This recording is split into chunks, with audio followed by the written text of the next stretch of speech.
E fala galera, o Fera 31 com mais um vídeo pra vocês, galera. Galera, o vídeo de hoje é um vídeo com inscritos. Galera, eu vou criar um server aqui. Espera.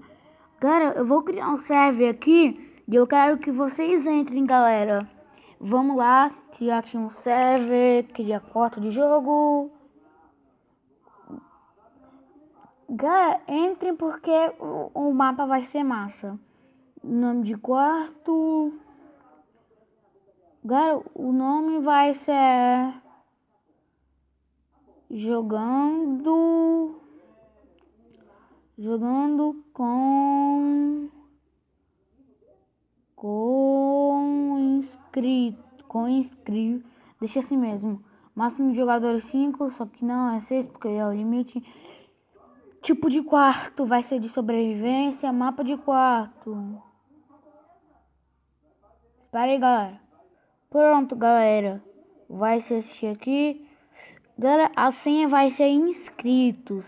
Inscritos, galera.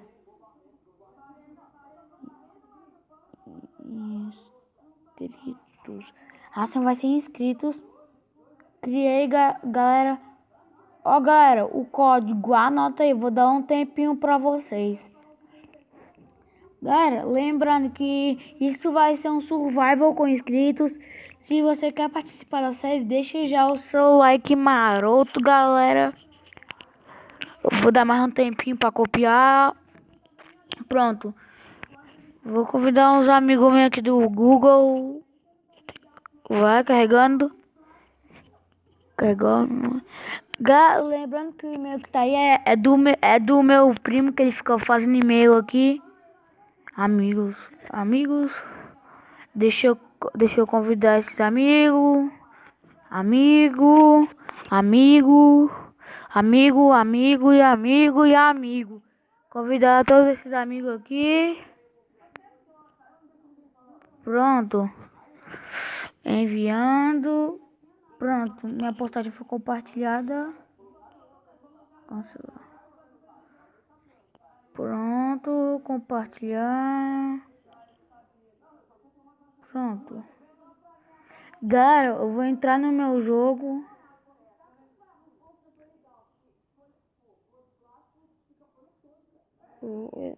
Vamos, galera. Já volto. Pronto, galera. Esse é o mapa que a gente vai construir coisas.